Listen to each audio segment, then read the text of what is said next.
Okay. Brrr, brrr. Kate, stop trying to beat me. Hey guys, welcome back to Kristen and Katie Read. I'm Kristen. I'm Katie. And we like to read Sarah J. Maas books because they destroy our souls.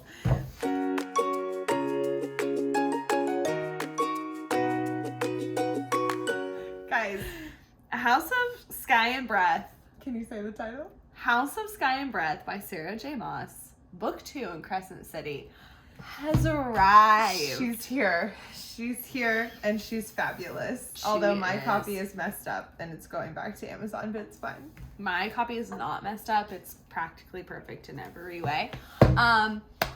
You guys, it came out today. We are exactly 100 pages in. Exactly 100 pages. So we just started chapter 9. I'll tell you this. Normally I would have stopped at the end of chapter 8 and been like, we're about 100 pages in. Not for this. Not for this. So obviously if you are not up to chapter 9, stop right now.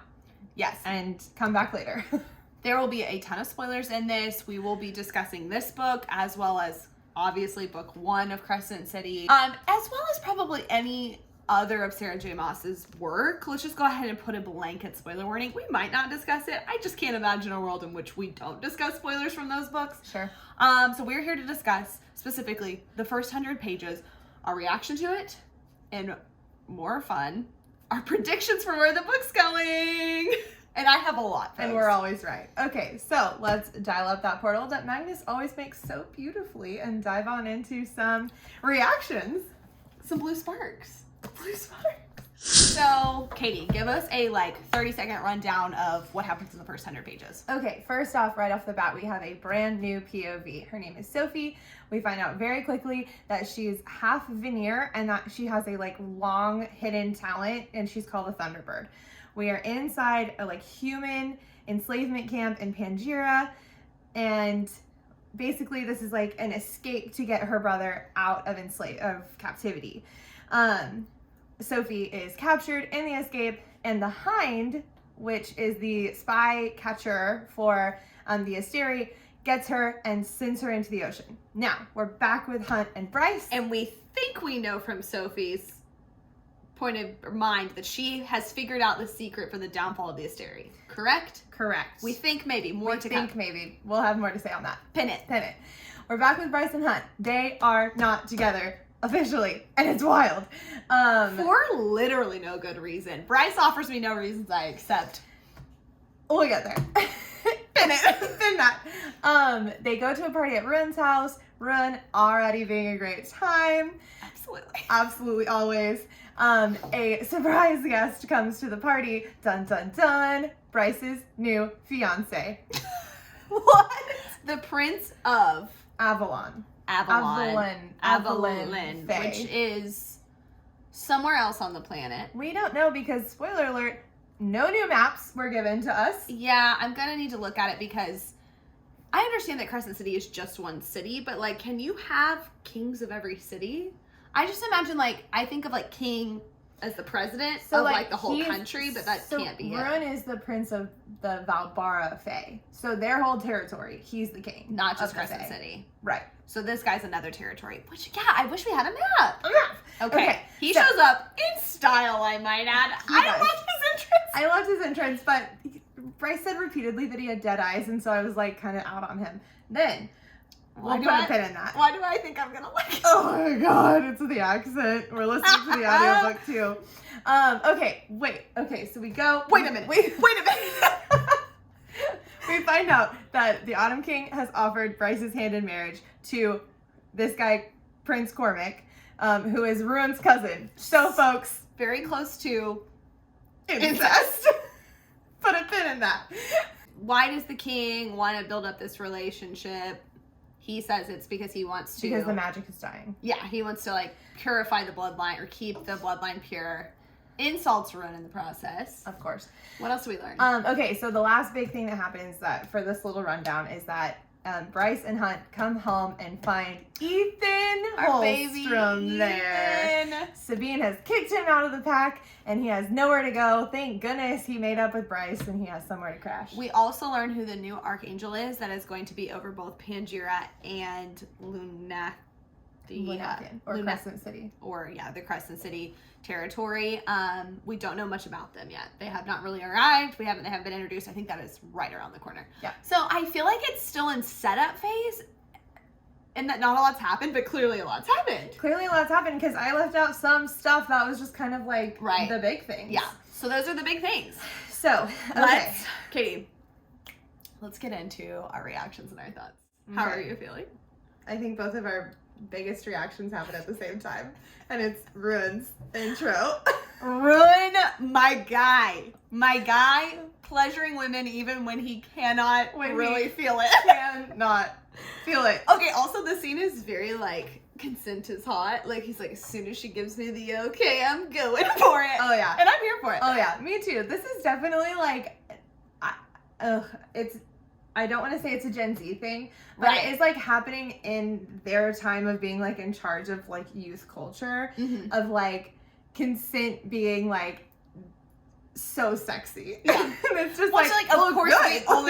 we've always wanted consent to be Everyone sexy and has always wanted consent. I've just never read it like in like when someone's getting turned on by it or like discussing it. It's just like, I don't know, it's interesting. In growing up, the books that had a lot of really big romance, it was so much passion that there wasn't like it was just like, oh, we both like lunged for each other. And we both want this. Yeah. I never thought that maybe someone didn't. Consent wasn't like really outlined for us growing up. Yeah. So just like having it in so much mainstream stuff is so great. I also love that it's like throughout the process, like it's like, oh, I was okay with something at the beginning or something different. Anyways, we're getting really down a rabbit hole that I'm okay with because Ruin is great. Ruin is great, and consent is great, and absolutely necessary. Okay. Remember that. Who is one of his best friends is dating somebody? Declan. Declan has dating Mark, and we haven't really met Mark. No, but I love Declan. I love Declan and Tristan. Yeah. Them. What do they call them? The Ox, not the Ox. The Auxiliaries. Yeah, I like the Ox a lot. Fury and Juniper are there. Nothing's really happening. They're just happy and like in love, which is great. But I do feel like we are going to learn more about Fury in this. Juniper has to die, right? Don't you think? Kitty! I don't think it's happening now, but I think it has to. Okay. This is not prediction time, but sure, Katie. Okay. I'll put a pin in it. Okay, somebody, I don't know what, give up an offering to make that not happen. This isn't like the pod. It's not like I'm giving her flowers and she's going to die. Yeah, well, thank God. Okay, what else are we feeling? Okay, something's going to happen with this cousin. Something's going to happen with Cormac, for sure. He's definitely not what he seems. I almost wonder, you were so instantly attracted to him. I just love his entrance. What a dramatic thing to do. I love a drama boy. I do love a drama boy. He's like, hey babe, I'm here to marry you. Bryce said that he had dead eyes. Right, no, I think he's going to be bad, but I would love it if like he's doing this because he's in love with like a human mortal and like he feels like this will help strengthen and so I would love it if he ends up being a good guy, but I think he's going to be somebody that we can all rally behind to hate. I hope that that's not what happens. It's shocking because normally this is my stance. So I don't know what to do. It's a wild time. It's just very interesting because something will have to come between Bryce and Hunt further before they're ultimately happy together because I still believe they are end game, but I don't think she can marry her cousin. Even if they're like really farly back related, but we cannot have it. No, we can't have it because this is modern fantasy and we don't stand for incest. Although it apparently has to be mentioned in every iteration of fantasy. It cannot be left unsaid. I mean, maybe it's like, hey, we can't actually put you in this section unless you have some incest, so you're going to need to go back and edit that. They're like, it's just like a creepy little thing we like to have. Can I tell you a prediction I have? Can I get a hell yeah? Can we transition into predictions? This is terrible. Some hand movements. Guys, I would now like to transition us into talking about some predictions. I can't believe you're going to cut that part where you look stupid. I hate it. I would also like to say before we start giving these predictions, I would like every and all prediction you have to be dropped in the comments because I am going to spend so much time on the Sarah J. Maas Reddit after I finish this. I can't get on it today because I can't afford to have any spoilers, but probably by tomorrow. So Yeah. stay tuned for our later review where we go back through theories in more depth. So we did have some predictions leading into this book. One of them has already been proven right. We thought that Therion was going to be a much bigger part of this book, and Love he's it. already had his own POV away from all of the other main characters. Oh, wait, did you already say this, that we find out that Sophie didn't actually sink to the bottom? Yeah, no, I didn't. I didn't include that in the 30-second rundown because I was going to talk about it here. Yeah, it's wild. It is wild because I thought that we would be talking about Sophie predictions, whether or not she's actually dead in this, and not know yet. Therion already knows. She could still be dead. They could have she taken could her body. yes she could still be dead because they talk about like multiple times that like she could be important even in death. Yes. And we just found out that guess who can raise people and talk to them from the dead? Oh my god, Hypaxia. Hypaxia. She can raise people and talk to them from the dead. We just found out. And guess who I her didn't even sister is? think about that. I was like, how are they going to get like something important about her death? But I was thinking she wasn't. I just don't believe that she's dead. I think but Sophie maybe is dead. she is dead. Now that they've like given us this so purposefully this like hint. Yeah. What do you think? She's She's definitely going to talk to a dead person. I also think that we're definitely going to get to talk to Danica. That was that's immediately where my brain went, which is probably where they want you to go because Danica is so near and dear to my heart. That was the first and only thing I thought about. I was like, I immediately was like, Danica. Oh, that's why it's like so important that they get her dead body before the other side. Yeah. And then guess what? And because the Hind knows what her sister can do. Exactly. Okay. I have a prediction because right after the Autumn King and Ruin and Cormac have their conversation, Ruin thinks, he's like, well, we gotta, further the bloodline, and Ruin thinks about the Oracle visit. When he's supposed to end the royal bloodline, he's going to end Cormac's royal bloodline because he's gonna have to kill his cousin because his cousin's actually probably a bad guy. Oh. Hot take, people, go ahead and jot that one down. Interesting. Did you think that? Did you think that? I didn't think that. See, Incredible. This is funny. We've been having a lot of like differing interpretations of Yes. this text. I think that Ruin's ended bloodline is not that he's like not going to decide to have kids or like anything like that. It's like specifically like the royal bloodline. Like I think like Fae royalty is going to go away. I don't think so. I feel like she just loves Fae royalty too much. I think he's going to end a royal bloodline. It might be a Fae royal bloodline. It could be maybe the Asteri. Maybe he's the one that lands like a kill on the Asteri. Oh yeah, like some ending type. their royal bloodline. He ends a royal bloodline. I just don't think that it's.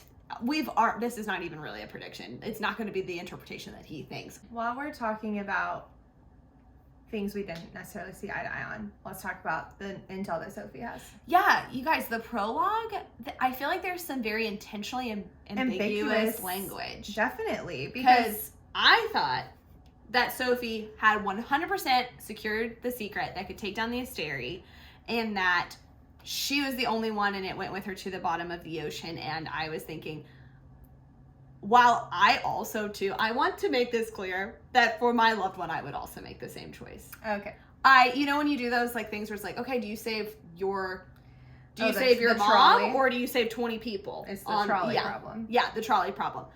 I'm not above telling you that I don't know. I could not give you a confident answer. I'd have to be in the moment, but I tend to think I would probably pick my mom. Well, no, that's what I'm saying. So when she makes this choice to go after her brother, even though she has intel that could literally end the war and save hundreds of thousands, you're like, it isn't same. right, but same. Yeah.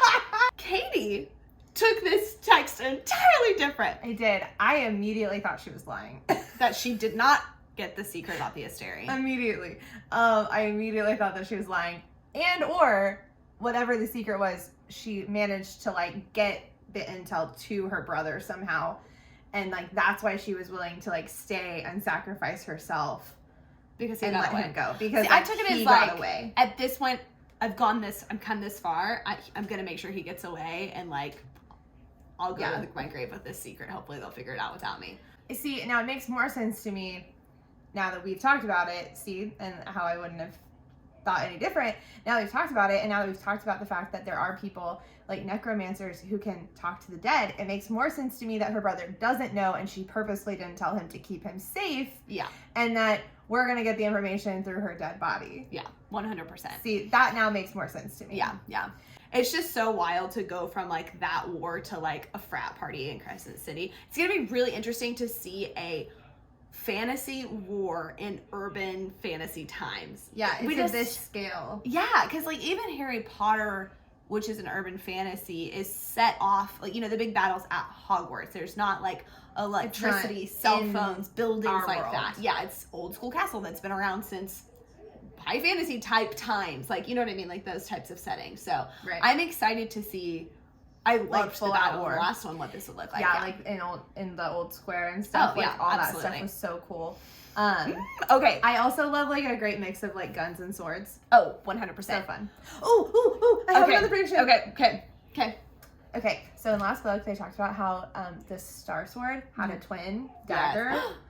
Here we go. Bryce Is this Hunt, it? Is that the little blade? Maybe. And that Bryce and Ruin lay claim to the Star Sword and dagger. Yeah. So like, he'll probably get the dagger and she'll get the sword. There's no way. Or she'll have to get it because he retreats. She makes a point to be like, you went and got the sword. Yes, it's like yours. it was you did the ordeal. It came to you. And I think like the dagger is gonna play a really big role in Bryce's story. I would love that. I love the idea of her with like just like a little like secret assassin-y type blade. Yeah, it's very Annabeth.